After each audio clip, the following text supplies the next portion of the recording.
Salut, aujourd'hui on se retrouve pour le test de la Duot D88. Oui, on est entre une Laozi TI30 et une Allo T107 Pro, on est pile entre les deux, vous allez voir. Grosso modo, vous avez 5600 watts en pic, 38,2 Ah pour moins de 1300 € avec le code promo que notre partenaire Banggood vous fournit et que vous trouverez donc en description juste en dessous et puis une petite fiche par là. Et bien écoutez, si ce test vous intéresse, et ben c'est parti, c'est juste après le micro générique. Go! Électrique, impossible de leur échapper, elles sont partout. Il y a du verre partout. Alors avant de commencer ce test, déjà merci à tous les abonnés et puis merci à tous ceux qui continueront à nous soutenir en s'abonnant, tout simplement. Vous pouvez aussi nous suivre sur Instagram, l'adresse elle est juste en dessous, et puis sur le groupe Facebook Promotrot, vous trouverez aussi l'adresse en description. Allez, c'est parti, on va déjà rouler un petit peu et puis après on va faire la batterie de test habituelle. Alors déjà vous voyez que je suis assis, alors je vais pas faire tout le test assis, rassurez-vous, mais voilà, elle est fournie avec un siège, donc c'est l'occasion, c'est la première déclinaison que je vois qui est fournie avec un siège, et pas de voir si c'est sympa à conduire avec un siège. Voilà, je ferai pas tout le test comme ça. Et bah tiens, on va commencer par la liste des accessoires qui sont fournis avec. Vous avez une grosse sacoche même, qui est fournie avec, une sacoche guidon. Vous avez deux chargeurs de 2 ampères. Vous avez donc ce siège qui, je le rappelle, est interdit sur la voie publique en France du moins. Après pour les autres pays, eh bien écoutez, je vous laisse vous rapprocher de vos autorités locales pour savoir ce que vous pouvez en faire ou non. Donc là on va faire une partie du test sur le siège et après ça dégage. Qu'est-ce qu'on a encore de fourni avec sacoche de chargeur? Et ben on a fait le tour. Alors on va commencer par le montage. Donc comme d'habitude, j'ai pas filmé tout le montage, mais je vous ai pris quelques photos pour que vous puissiez voir un petit peu comment ça se passe. Alors qu'est-ce qu'on avait à monter? Et bien entendu le siège.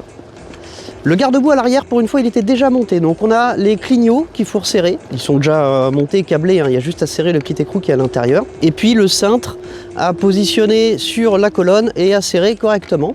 Et ensuite serrer les éléments sur le cintre. Avant de rouler, bien entendu, on vérifie tous les serrages. Tous. Surtout les axes de moyeu, les axes de suspension. Il faut savoir que sur la plupart des trottinettes bon marché, comme ça, et même moins bon marché d'ailleurs, il y a des économies qui sont faites sur l'assemblage. L'assemblage est rapide et le contrôle qualité est pas dingue. Donc faites-le vous-même, rien ne vaut un bon contrôle qualité. Et je roule dans le verre, c'est une cata. Donc voilà, beaucoup de resserrage à faire et puis un contrôle de la pression des pneus. La bonne pression, elle va dépendre de votre poids et de ce que vous voulez. Généralement, pour du off-road, vraiment du off-road, on va se mettre en dessous de 3 bars. Et pour un usage route, purement route, même si là elle est équipée en pneus off-road, mais avec des pneus route, on est plutôt entre 3,5 et 4 bars. Après, c'est vraiment une question d'appréciation, sachant que plus vous allez être bas en pression, et plus ça va tirer sur les moteurs, plus ça va consommer, mais plus ça va être confortable. À vous de trouver le juste milieu. Le gros avantage par rapport à la TI30, c'est que là on n'est pas sur des contrôleurs square, on est bien sur du sinusoïdal. Mais attention, on n'est pas sur les mêmes contrôleurs que ceux de la T107. J'ai ouvert le deck pour pouvoir vérifier si on était bien sur du sinusoïdal. On est sur du sinusoïdal, mais ce ne sont pas les contrôleurs JP. Ce sont des contrôleurs donc de 45 ampères chacun, donc 90. Alors 5600 watts en pic, ça correspondrait à un total de 93 ampères à 60 volts. Donc ça fait un petit peu moins puisque le BMS, lui, de la batterie, c'est indiqué dessus, va de toute façon brider à 90 ampères de décharge maximum. Ce qui correspondrait plutôt à 5400 watts en pic à peu près. Voilà pour les chiffres exacts, mais je vous donnerai tout ça dans la partie caractéristiques. Bon, et bah déjà assis, on n'est pas trop mal, comme sur toutes les trottinettes où il y a beaucoup de poids au niveau du deck. Et bah c'est lourd, c'est assez bas et du coup ça tient bien. C'est vrai qu'on est pas mal, on n'a pas cette sensation de louvoiement. quand le guidon est bas. Comme d'habitude avec ce type de cintre, je vous conseillerais déjà de le changer, de mettre un cintre rise et puis surtout une tête de potence courte. Mais si vous ne voulez pas le changer tout de suite, eh bien à minima, ramenez au maximum le cintre vers vous, parce que plus le cintre est en avant, plus vous modifiez l'angle de chasse, et plus l'angle de chasse est proche de 90, et plus ça va guidonner. Plus on est en arrière, après il ne faut pas tomber dans l'excès non plus, et moins ça va guidonner. Donc là d'origine, comme on a une tête de potence qui est très longue, un cintre pliable qui ramène encore de la hauteur, si vous le positionnez vraiment vers l'avant, vous allez vous retrouver très très loin et vous allez modifier de beaucoup l'angle de chasse et ça va pas être confort. Alors surtout que voilà, dans les différences, dans les accessoires qui sont fournis, vous avez vu que je n'ai pas parlé d'amortisseur de direction, contrairement à la Halo T107, parce qu'elle n'en a pas. Et c'est quelque chose que je vous conseillerais quand même d'acheter. Mais mine de rien, 1290 € plus l'amortisseur de direction et son support, vous n'allez pas arriver au prix de la Halo T107. Et moi ce que je préfère, c'est que celle-ci est un petit peu plus discrète. Alors même si on a encore des LED RVB au niveau du deck, on les a pas sur la colonne. Et ça déjà pour moi c'est un petit plus. Et alors précision, tant que je vous parle de ce deck RVB, ici il n'est pas question de choisir différents modes d'éclairage, il n'y a pas de télécommande, c'est ça ou rien. Voilà, faudra faire avec. Allez, on va rouler. Bon, on va commencer par l'agilité. Alors l'agilité, bon, je vais la faire assis tant qu'on y est.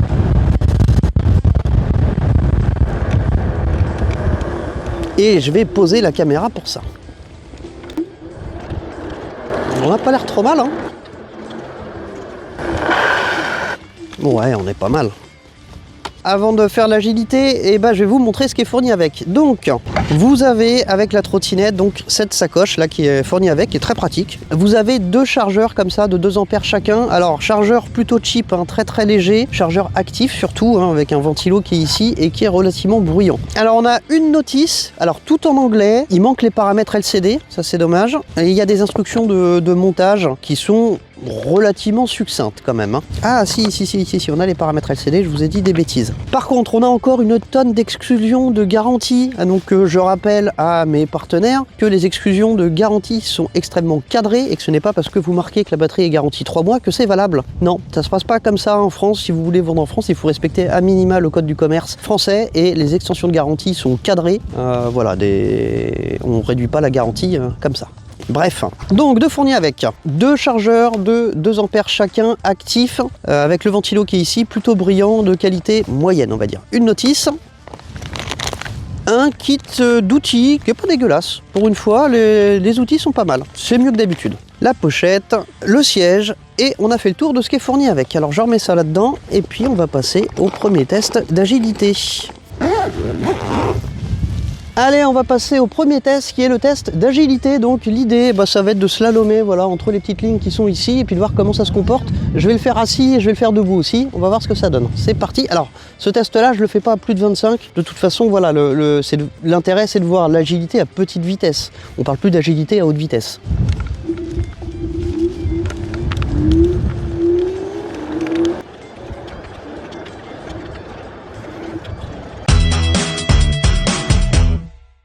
Alors ça penche bien, hein, ça penche pas mal du tout.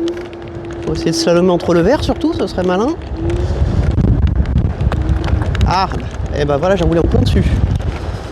Ça va être l'occasion de voir. Alors elle est un peu pataude, hein.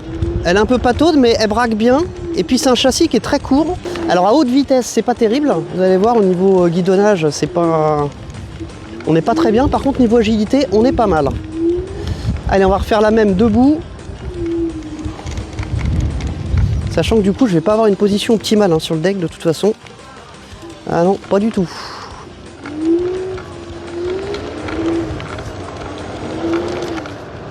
Alors, je vais relever un peu le cintre. Et c'est très chiant avec la pochette. Allez, on recommence. Ah ouais, on est haut, mais on est mieux là.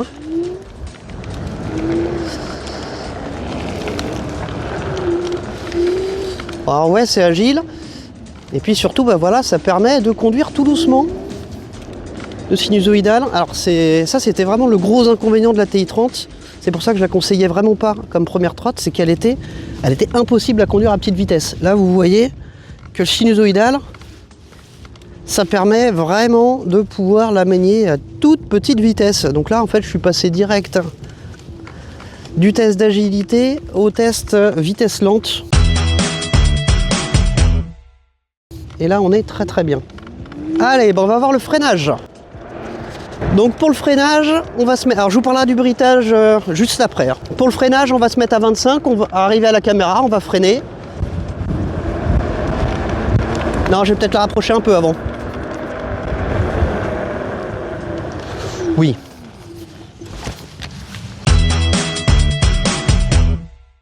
Allez, on va passer au test de freinage. Je vais poser la caméra juste là par terre. Et je vais me mettre à 25. Je vais freiner à 25 à ce niveau-là. Et puis on va voir jusqu'où je vais aller. C'est parti. Alors 25. Je suis un peu plus que ça. Ça freine bien. C'est assez progressif. Bon, j'ai un petit peu dérapé. Mais voilà, c'est assez court hein, quand même. On va refaire un deuxième passage. Bon là je pense que je suis à 30.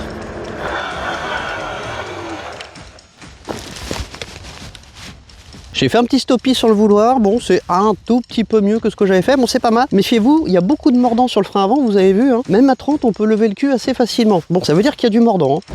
C'était encore roulé sur du verre. Allez, on va regarder combien de temps je mets pour aller de 0 à 25 et comme d'habitude on va enchaîner sur la VMAX. Si ça guidonne pas. Alors pour ce test comme d'habitude je me mets sur les deux moteurs sans bridage, hein, tout à fond. L'idée c'est vraiment de voir au mieux, enfin au mini, combien de temps elle va mettre pour aller de 0 à 25 et puis ensuite combien de temps elle va mettre pour atteindre sa VMAX. Allez, 1, 2, 3, go. Alors ça patine pas mal mais il y a du poids.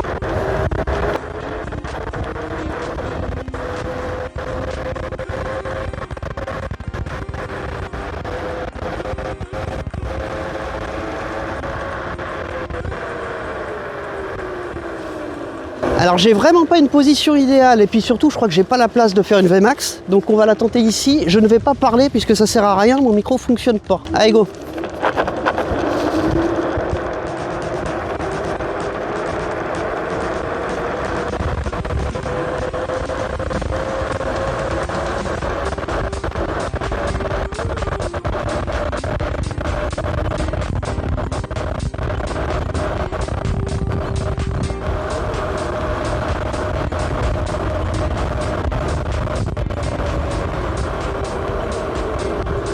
Alors j'étais à 83 au compteur, et ben on va voir ce que ça donnera à la télémétrie. Hein. La VMAX que je vous donne, moi c'est la VMAX relevée au GPS, hein, donc la vraie VMAX. Bon, et ben on va voir ce que ça donne en off-road, enfin en off-road. Voilà, sur des chemins escarpés comme ça, c'est parti. Alors comme d'hab, enfin, je vous montre quand même ce que ça donnerait en dual. Bon, vous voyez que c'est pas l'idéal, hein, puisqu'il faut garder du grip à l'avant tant qu'à faire. Alors au niveau des suspensions, elles sont différentes hein, de celles de la TI30. Alors, pas à l'avant c'est exactement la même chose que ce soit sur la TI30, celle-ci ou la T107. Par contre à l'arrière, on est sur la même suspension que la T107, suspension qui est moins bonne que celle de la TI30. Alors dans tous les cas, que ce soit...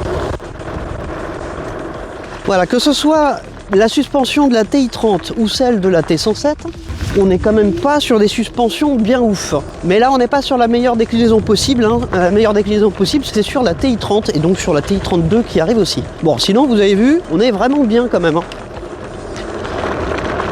Bon, de toute façon, c'est une trotte, enfin, c'est un châssis que j'ai toujours aimé pour le off-road parce que la garde au sol est très haute, 18 cm de garde au sol. Hein. Un train avant qui est bien conçu. Non, on est vraiment nickel. Allez, on va voir ce que ça donne en côte. Allez, nous voici au test côte. Alors pour ce test côte, eh bien, je vais mettre tout en bas de cette côte qui est à 13-14% en moyenne avec un pic à 15% là, qui est juste là. L'idée, c'est de voir combien de temps je mets du point de départ jusqu'au CD de passage qui est ici. Vous retrouverez exactement la même séquence sur toutes mes vidéos, ce qui vous permettra de vous donner une idée et surtout de comparer d'un modèle à un autre. Allez, c'est parti!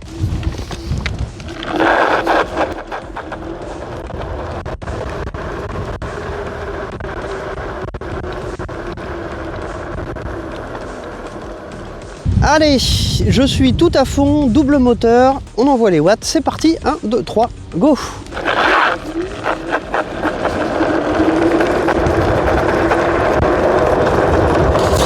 Bon, forcément, 5600 watts, c'est amplement suffisant pour grimper des côtes, stop! Ça grimpe. Alors tant qu'on est là, voilà, là ça m'a permis de mesurer le rayon de braquage qui est super bon, qui permet de faire un demi-tour complet sur une route qui est pas large sans poser le pied par terre. Allez, on va continuer un petit peu ce test. On va rouler, je vais vous parler un petit peu de mon ressenti et puis ensuite je vais vous donner toutes les caractéristiques, les points forts, les points faibles, les notes et tout ça. Allez, go! Alors je vais commencer par vous parler du bridage. Alors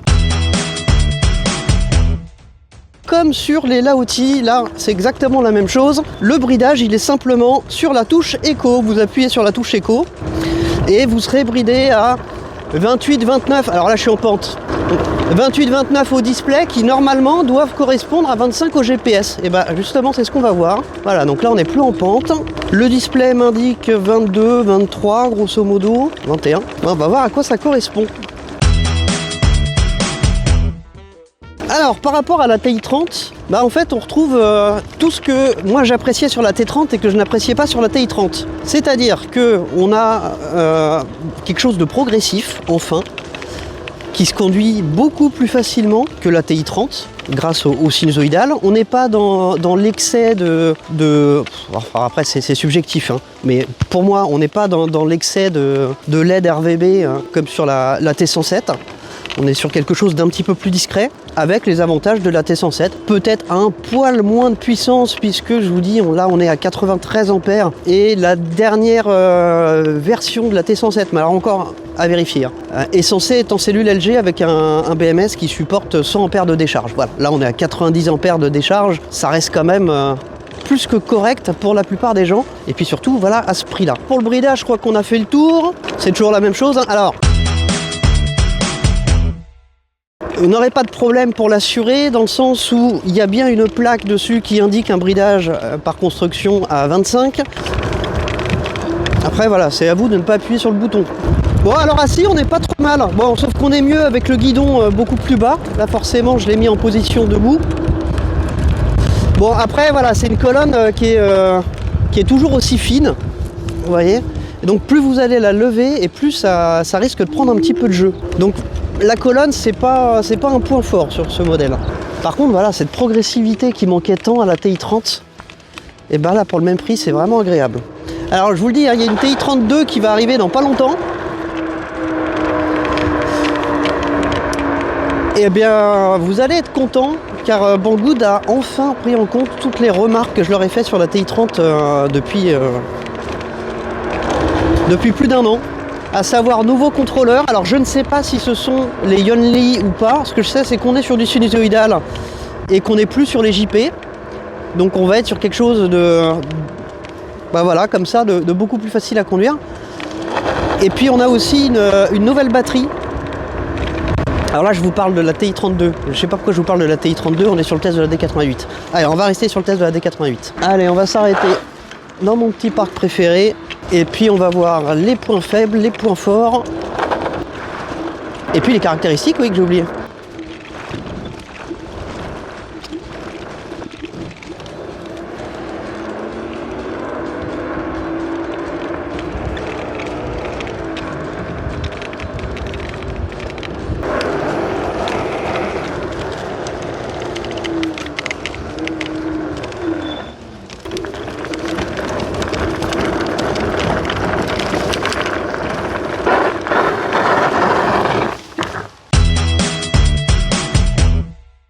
Allez, on passe aux caractéristiques. Donc la Duotz D88 dispose d'une énorme batterie de 60 volts, 38,4 ampères-heure, c'est-à-dire une puissance en kWh de 2,3 kWh. Ce sont des cellules 21700 qui sont garanties pour au moins 1000 cycles de charge, 1000 à 1500 cycles de charge, c'est-à-dire au minimum 62 500 km si vous roulez comme des bœufs et 187 500 km au maximum. Bon, autant de kilomètres sur une trottinette, vous aurez d'autres choses à changer que la batterie avant, hein, on va pas se mentir. Elle Il est fourni avec donc 2 chargeurs de 2 ampères chacun. Si vous chargez avec les 2 chargeurs simultanément, le temps d'une charge complète sera de 9,6 heures. Bon, on va dire 9h30, grosso modo, pour un coût de 39 centimes au tarif réglementaire actuel français. Au niveau des moteurs, donc elle dispose de 2 moteurs, un à l'avant, un à l'arrière. Forcément, ce sont des moteurs de 2800 watts en crête chacun. Alors comme je vous disais, en vrai un petit peu moins, puisque c'est bridé par la puissance du contrôleur, et que les contrôleurs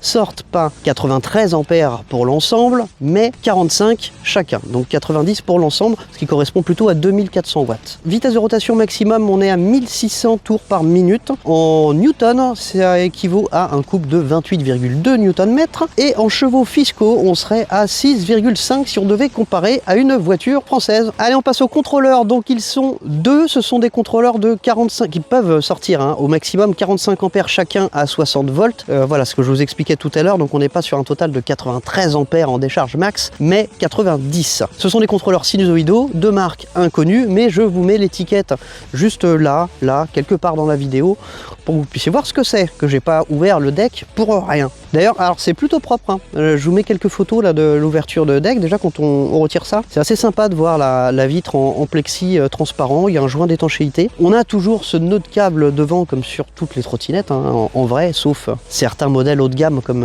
les Segway ou les Niu par exemple. Mais voilà, quand on est sur de l'OEM, on a toujours ces nœuds de câble ici. Allez, on passe à la VMAX et à l'autonomie. Donc, la vitesse max annoncée est de 90 km/h. La vraie vitesse max, eh bien, c'est celle que je vous indique là dans la vidéo, que je ne connais pas là puisque j'ai pas encore défait la télémétrie. Vmax réel, bon, je pense qu'on peut quand même tabler sur à peu près la même chose que la T107 Pro et la TI30, c'est-à-dire à peu près 85 km/h GPS, j'espère. Accélérateur type index sur un display de type TF100 6 fils. L'autonomie annoncée maximum, alors ils sont un petit peu plus réglo, on va dire, que les autres. Eux n'annoncent pas 120 km maximum, mais 100 km. C'est un petit peu plus prudent. Alors débridé, je pense qu'on serait plutôt dans les 60-70 km, et bridé, on serait plutôt à 90 km. Au niveau du châssis, c'est un châssis qui est essentiellement en aluminium T60-61, comme la plupart des trottinettes de ce type-là. Il est IP54 et d'origine purement OEM. On a exactement donc le même deck que sur la T107 Pro ou la TI30, le même train avant, le même train arrière. Comme je vous disais, voilà, la seule différence avec la TI30, c'est cette suspension à l'arrière qui est un peu moins bonne sur les D88 et T107 Pro. On passe aux amortisseurs. Donc elle dispose d'amortisseurs à l'avant, une fourche qui n'est pas hydraulique, c'est une fourche hélicoïdale non réglable en T, très bien pour l'off-road. À l'arrière, donc on est sur une fourche type C, suspension centrale, qui est censée être hydraulique, qui n'est absolument pas hydraulique. Voilà, c'est un pauvre vérin de merde qui est ici. Donc ça, cette suspension là, elle n'est pas terrible, mais vous pouvez la changer très facilement. C'est du 150 eye-to-eye. Voilà, vous avez par exemple les Exa 291R qui existent en 150 eye-to-eye et qui sont très bien. Prenez à peu près 2000 à 2500 lbs, mais pas en dessous. Et dans les amortisseurs, alors je l'ai mis dans la case amortisseur, mais absence de vérin de direction. Là, effectivement, on n'en a pas. Après, vous avez vu que, bon, malgré le traumatisme que j'ai pu avoir avec un guidonnage, j'ai pu faire une VMAX sans flipper, et voilà. Donc, c'est pas une guidonneuse.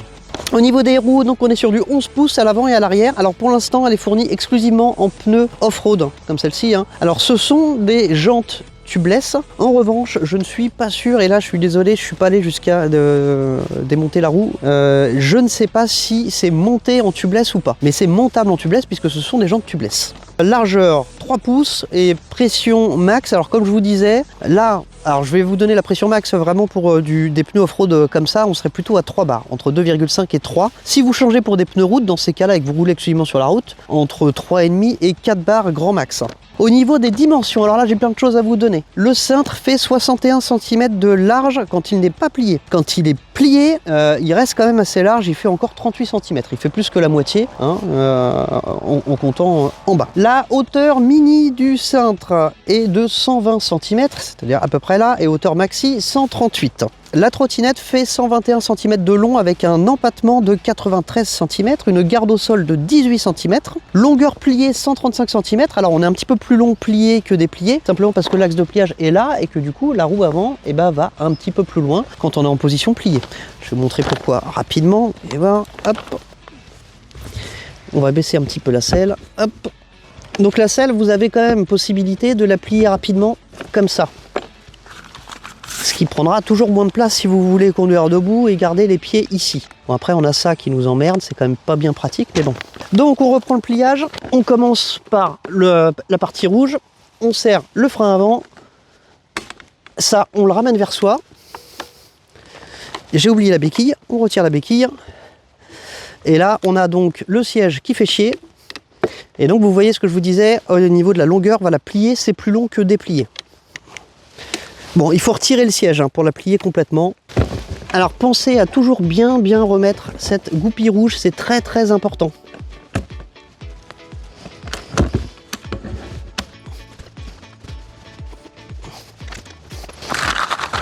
Hauteur pliée donc 38 cm et profondeur du colis donc 59 cm.